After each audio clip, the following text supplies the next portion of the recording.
it's another sad record for the country, but unfortunately, it's nearly every year now we break this record, and unfortunately, being broke because there's that many homeless people. It's never been seen in the history of the state. Imagine the 50s, even in the 60s, when the country had no money.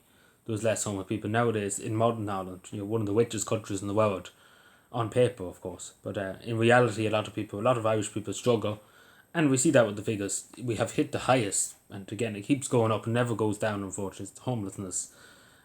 16,000 people, just to say, 16,000 people homeless in emergency accommodation or homeless. 5,200 children. Just think about that. How many children that are like homeless in emergency accommodation, why they're homeless too. It's a national disgrace. It really is. And the fact of the matter is, and this is the sad thing I have to say, that it never really is going to end because it's never went down. It's always kept going up, and it's such a sad thing to say, but it's the truth. But there's no will, there's no political will to do anything about it, because the reason is, and we all know it. We see our TDs, our local councillors, our local TDs, our local senators.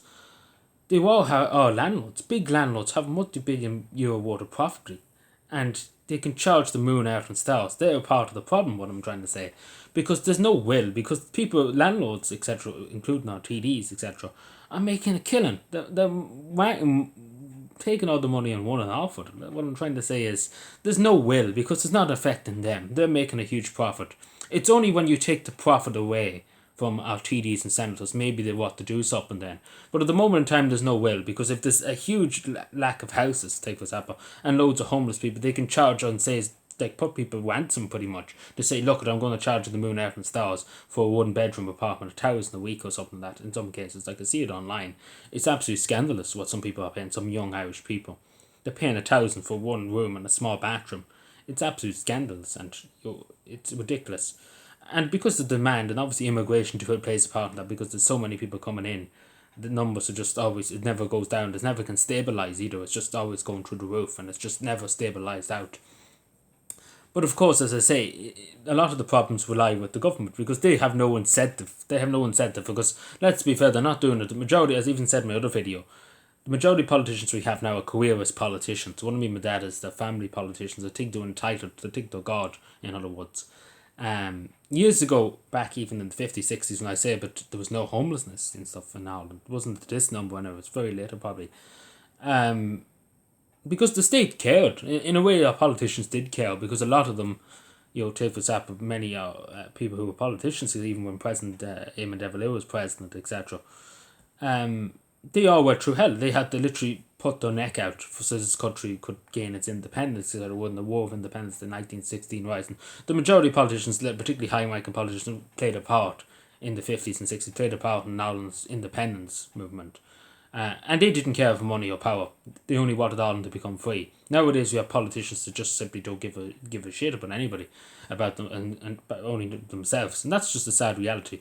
Because no politician, I don't know how any, I wouldn't blame the councillors so much, but I blame the TDs and ministers. I don't know how they sleep at night. I generally don't know how they go to sleep at night, sitting over this, and particularly Micheál Martin. But he doesn't believe in the backwards looking idea of sovereignty, and he thinks Irish people are mongrels. So, to be totally honest, I think we all know how he gets to sleep at night. He just doesn't give a shit in any shape or form.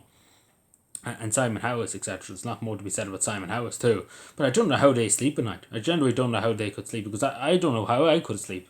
But see, this is the thing. You have people in positions of power that don't believe in empathy. And I know people say empathy, you shouldn't use the word empathy too, but you should have empathy for your own people instead of everybody else. But for your own people, first of all, you should have some kind of emotion, some kind of feeling, and some kind of your heart and your soul. And and sadly, I, for whatever way, I do have, I have some kind of, emotion. I do have, I'm not just soulless, what I'm trying to say. It does affect me when different things happen, etc. I do take it in. It does affect me. It doesn't, I can't ignore things, etc. I mean, I have a conscience. That's the nicest way to put it. I think when you become a politician now in this day and age, you lose your conscience. You lose your sense of,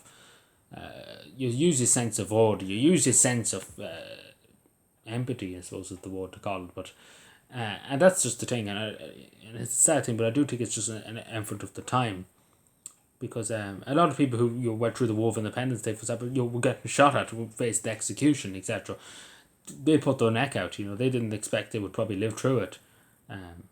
but nowadays our politicians don't care. The money's just flowing for them, and that's the thing.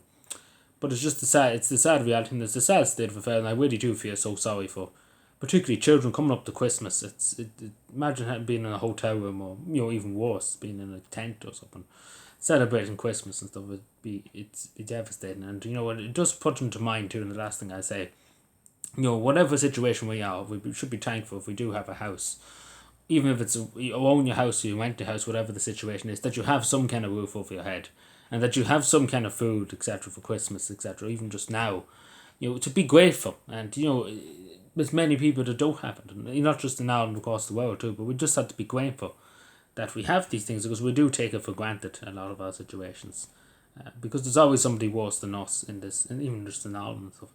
It's terrible stuff when you read up some stories you see online about homeless people, etc. Particularly young children. It's dreadful stuff.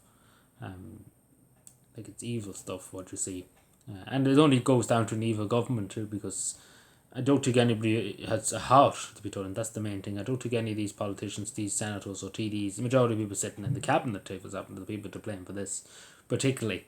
But I don't think they have a heart, and I don't think they have a soul to be told. I have them, and I think they think they're God, and they can decide.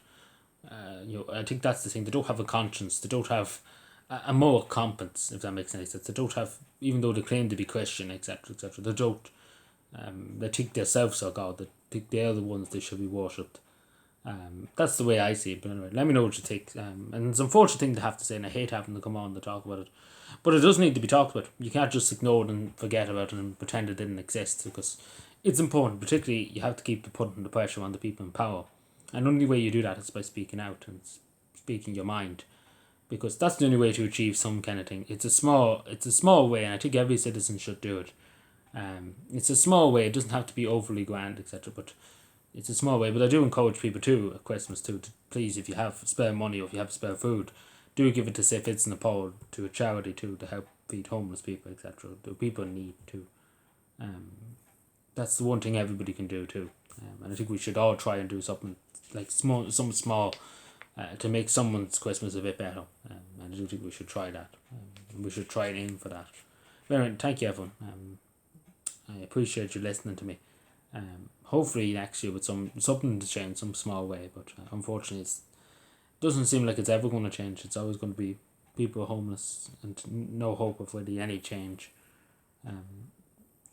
Because I do think it lies with the Irish people. It's not with the politicians, what parties you elect. It's the people that you elect. It doesn't matter about the parties. It's the people you elect that have a good, honest conscience. The people that are not soulless. And I think that's the main thing. Let me know what you think.